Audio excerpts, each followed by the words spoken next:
Bonjour mesdames et messieurs, bienvenue dans ce 6h30. Le roi du Maroc, Mohamed VI, est arrivé à Abidjan hier dimanche, donc à 16h30. C'est dans le cadre d'une visite d'amitié et de travail.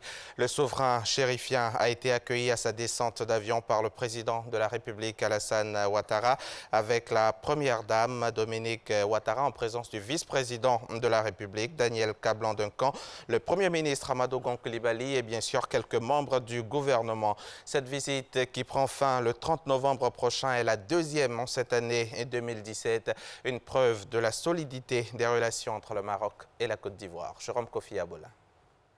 Le roi du Maroc à nouveau en Côte d'Ivoire pour une visite d'amitié et de travail. Il est exactement 16h30 ce dimanche quand l'avion royal le transportant s'immobilise sur le tarmac de l'aéroport Félix Houphouët-Boigny de Port-Bouët. Accueil à sa descente d'avion par le président de la République, Alassane Ouattara, avec la première dame Dominique Ouattara, ainsi que le vice-président, le premier ministre et des membres du gouvernement.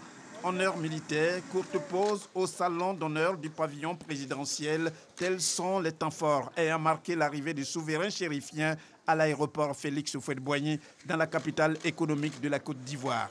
Cette visite, qui prend fin le 30 novembre prochain, constitue la deuxième au cours de cette année 2017, sans compter les nombreuses autres des années précédentes.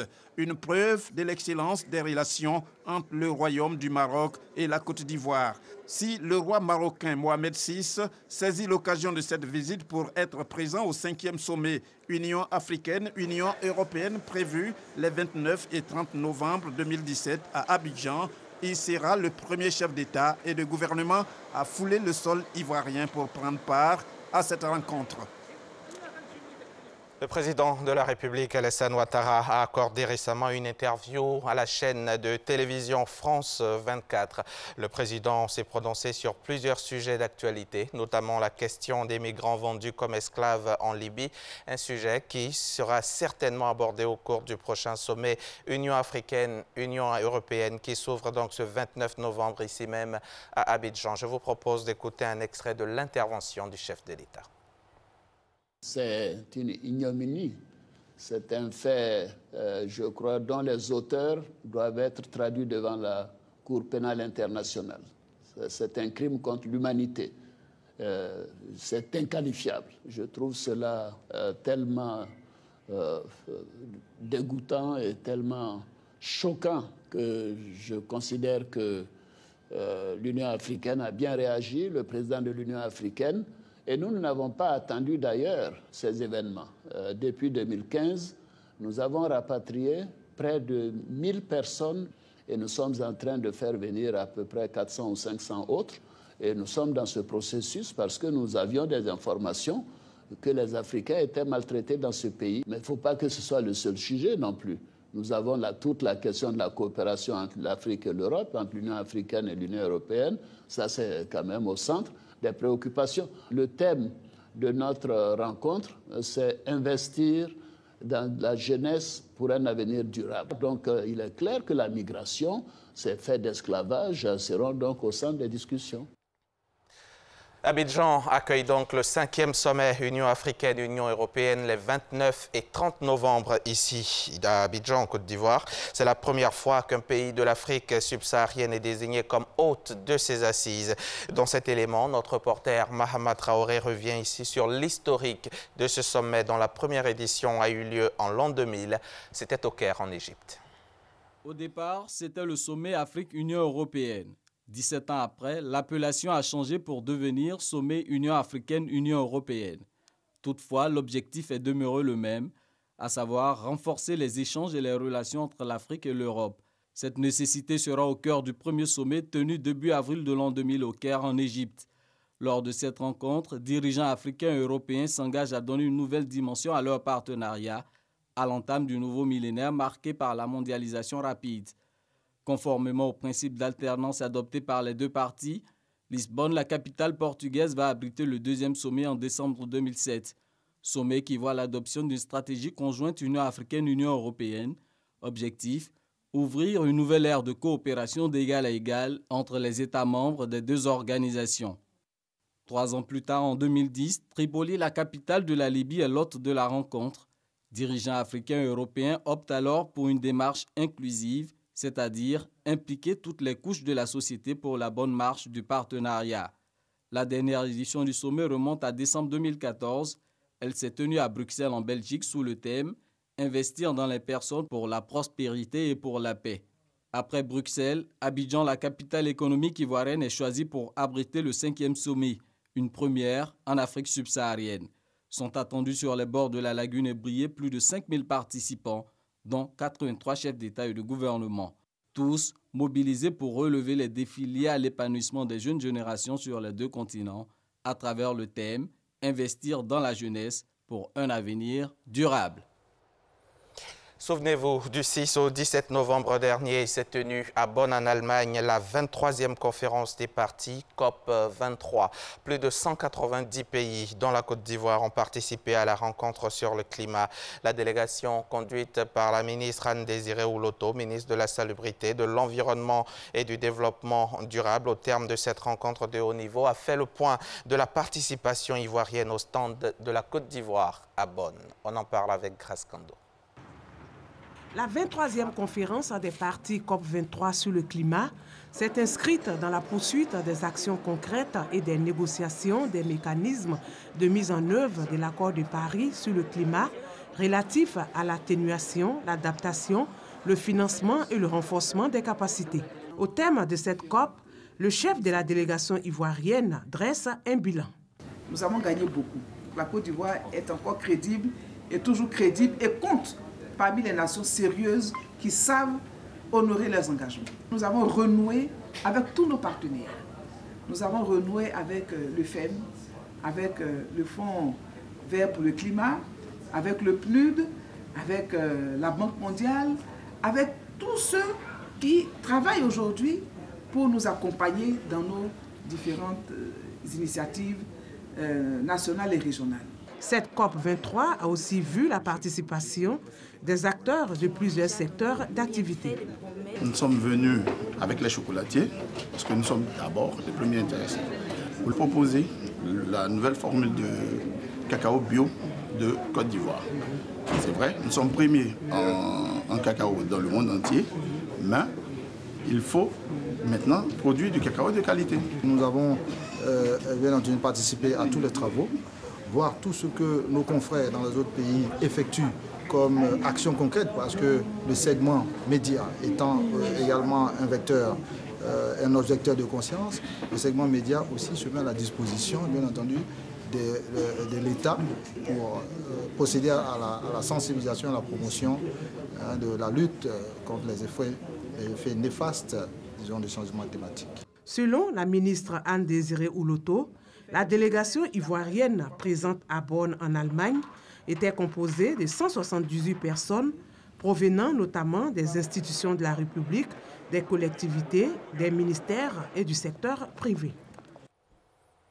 Un mot d'économie dans ce journal. Les membres des cours de compte des pays de l'Afrique francophone subsaharienne ont tenu leur 16e réunion à Abidjan du 22 au 24 novembre dernier. Une rencontre qui vise à doter l'association des membres des cours de compte de l'Afrique francophone subsaharienne d'un nouveau plan stratégique à améliorer la gestion et la performance de l'organisation et à relever le niveau des institutions supérieures de contrôle. La rencontre s'est ouverte hier matin en présence du ministre Jano Aoussou Kouadio.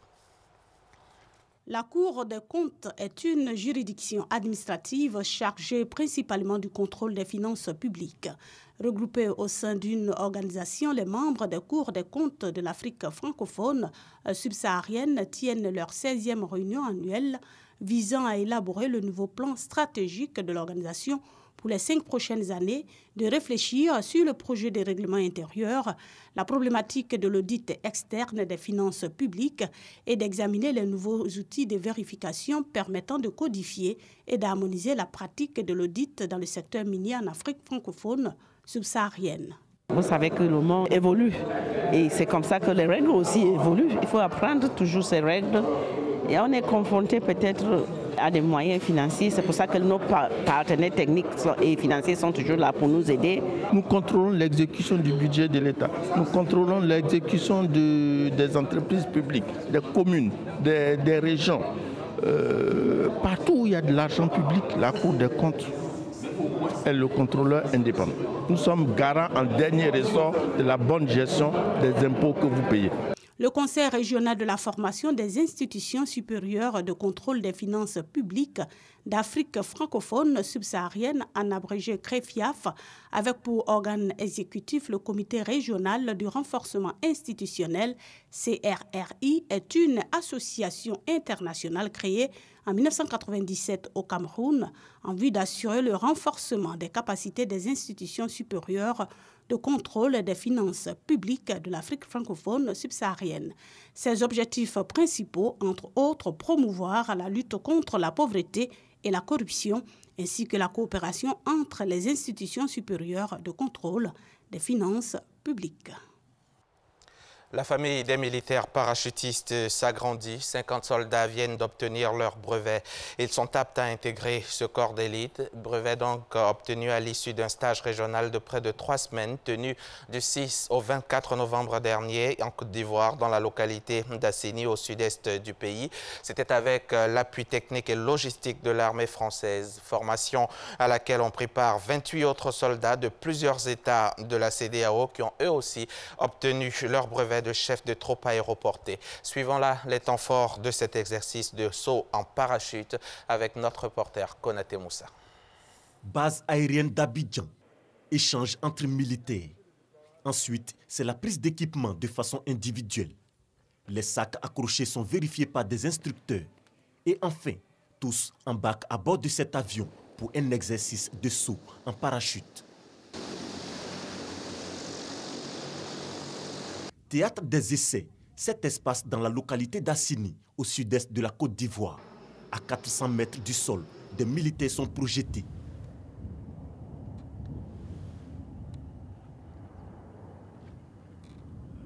Un peu plus loin dans le ciel, d'autres soldats en chute libre, à 3500 mètres d'altitude, atterrissent.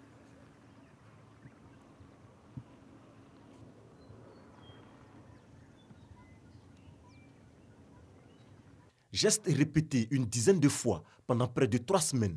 L'action s'inscrit dans le cadre d'un stage régional avec l'appui technique et logistique de l'armée française. Des soldats visiblement heureux d'avoir côtoyé le ciel et prêts à intégrer la famille des parachutistes. C'était bon là-haut? Ouais, c'était très bon. Bon, sauf que le choc n'a pas été facile. Ah bon? Ouais, mais c'est propre. L'utilisation des parachutistes nous permet même des fois de faire l'économie des moyens. Parce qu'aujourd'hui, si vous avez une crise à un endroit X, je veux dire, vous aurez peut-être à prendre des véhicules, des armes et un temps aussi qu'il faut parcourir pour pouvoir vous projeter sur cette zone. Or, avec le parachutiste, ils sont donc équipés, ils embarquent dans l'avion et vous les parachutez. Donc, ils sont tous largués, peut-être même, je dirais même au plus près même de la zone de contact. Pour pouvoir obtenir le brevet de parachutiste, il y a d'autres pays, c'est 4 sauts, il y a certains pays où c'est 5 sauts, mais en Côte d'Ivoire, il faut faire 6 sauts pour être breveté. Ils sont au nombre de 78, désormais aptes à rejoindre le rang de ce corps d'élite, dont 50 nationaux pour le brevet de militaire parachutiste et 28 issus de plusieurs pays de la CEDEAO pour le brevet de chef de troupe aéroportée. Ils reçoivent leurs insignes et des conseils. Messieurs, vous venez de finir une formation qui fait de vous des militaires de troupes aéroportées confirmés, élite des armées. Au moment où vous allez rejoindre vos unités et corps respectifs, je vous exhorte à mettre en pratique, à travers un entraînement constant, les connaissances et techniques assimilées pendant ces stages, mais surtout à faire montre des valeurs de noblesse, de détermination et d'engagement qui devront désormais être les vôtres. Soyez des flambeaux permanents des troupes aéroportées, partout où la mission vous conduira, et faites la fierté de vos armées respectives en faisant preuve d'ingéniosité et en proposant des solutions innovantes. Le militaire parachutiste est entraîné et formé à des aptitudes particulières. Il est appelé à intervenir sur un théâtre d'opération par voie aérienne pour répondre à un besoin d'urgence. Ce stage international est donc un signe de la montée en puissance de l'armée ivoirienne.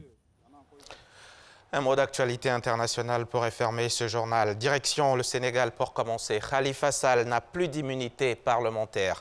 Les députés l'ont voté à une large majorité tard samedi soir lors d'une séance plénière extrêmement tendue. 125 voix pour, 23 contre. Le député maire de Dakar, en prison depuis 8 mois, est soupçonné de détournement de deniers publics. La levée de son immunité ouvre donc la voie à un procès. Et puis pour terminer, les manifestations prévues par l'opposition et la majorité cette semaine à Kinshasa sont interdites par les autorités. Le gouvernement provincial de la capitale estime que, vu le contexte actuel, il y a des risques de confrontation sur le terrain et de troubles à l'ordre public. La majorité voulait soutenir le calendrier électoral qui prévoit des élections dans 13 mois. L'opposition voulait marcher contre ce calendrier. Nous reviendrons sur ce feuilleton à plusieurs épisodes dans nos prochains journaux. Merci de nous avoir suivis et bonne suite des programmes en compagnie d'Eva et Marcelin.